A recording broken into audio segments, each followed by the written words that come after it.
So former Vice President Joe Biden's in a little bit of trouble, facing some scrutiny from progressives for his condescending tone that he took to an activist with the Sunrise Movement. So now I'm going to show you this video that has gone viral, and then I'll get the response not only from the activist herself, but also kind of break it down. Let's take a look. From Sunrise, and I'm terrified for our future since you've reversed it and now taking super PAC money. Since you're now taking super PAC money, how can we trust that you're not fighting for the people profiting off climate change? Look at my record, child. Look at my record. As you fight to go into the Iraq war and you No, that's not right. All right. So, look, woman in the video, she's actually not a child. She's 18-year-old Lily Levin. And as I said, she's a volunteer with the Sunrise Movement. So, before I get into the commentary, I just want to basically take a moment to thank her for confronting Joe Biden on this issue. I'd reported previously that Joe Biden has started accepting money from a super PAC. And so, of course, when you start taking money from super PACs, giant donors, giant bundlers, and corporations, there's the concern, and it's a huge concern, that you're not actually going to serve the people. You're going to serve the donors. And so that's why, of course, money is the biggest issue. I'm in favor of getting all the money out, corporate money, union money, all the money, and going to completely 100% publicly financed elections. Because if you have private financing of elections, you get private interests that buy the election. So now that's important when it comes to the climate change movement, because there will be no action on climate change if we have fossil fuel corporations continuing, as well as think tanks, continue to give massive amounts of money to politicians like Joe Biden. So she's asked an excellent question, and I give her a lot of credit for doing so. Now, his response, what he's getting slammed for, is completely condescending, dismissing her as essentially a child. I mean, you could see the agitation on his face. Oh, now listen here, child. And then telling her to look at his record, right? So, you know what we did? Well, we looked at his record. And of course, in all due fairness, because that's what we do on the show, we're fair, his record is mixed. There's good and bad. So now, for example, what I would say was bad is that the Obama Biden administration did promote an all of the above energy policy that promoted natural gas and fracking. And so while those are a little bit better than coal, for example, they still release large amounts of methane in the atmosphere, which of course methane is what, 20 times at least more potent in the atmosphere than carbon dioxide, even though it lasts for a shorter amount of time. It still has a larger impact. And so that is, of course, disastrous, right? So there's that. Not a great record, but again, that's the Obama Biden administration. And he might have not been in favor of that. I don't know.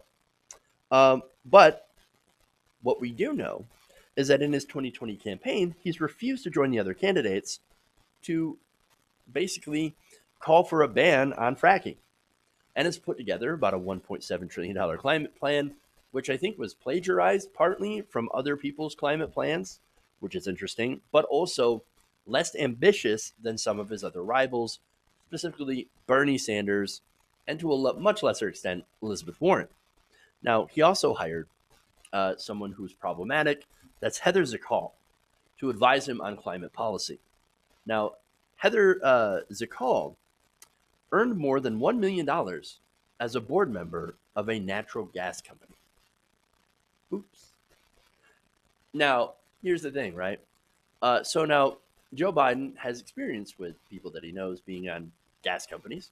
For example, his son, Hunter Biden, was paid $50,000 a month to sit on the board of a Ukrainian gas company, Burisma. So that is what we call institutional corruption.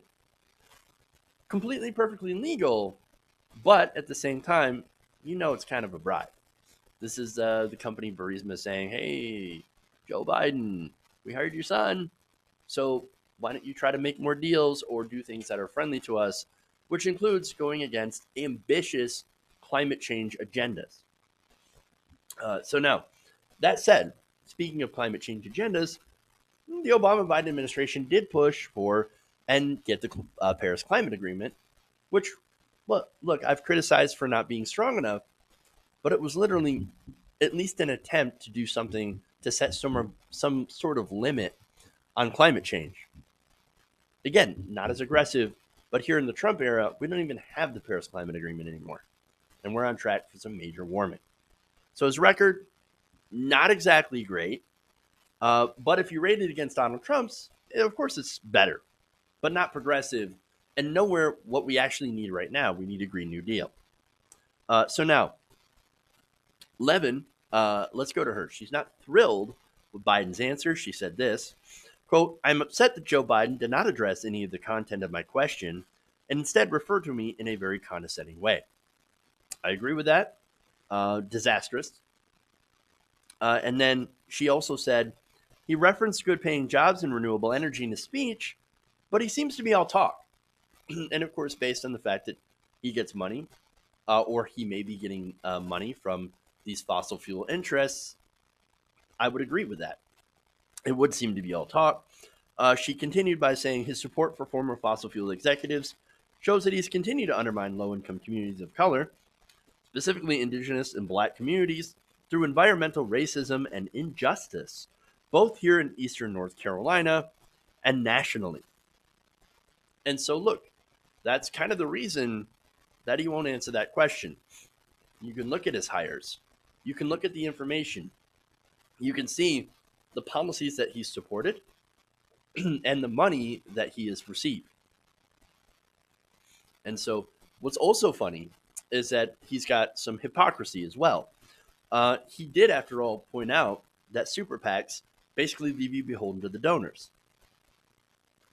And now he has a super PAC. So, look, the problem is that he's going to take this donor money from the super PAC and from these large bundlers, which may involve fossil fuel companies, and really not do any sort of meaningful change because it will upset those donors. Which is why you have to get the money out, or the politicians will continue to take it. Again, Joe Biden taking it because he's faltering on fundraising. And as a result, we'll end up serving the donors and not actually doing what needs to be done. Hey guys, hopefully you enjoyed that free video.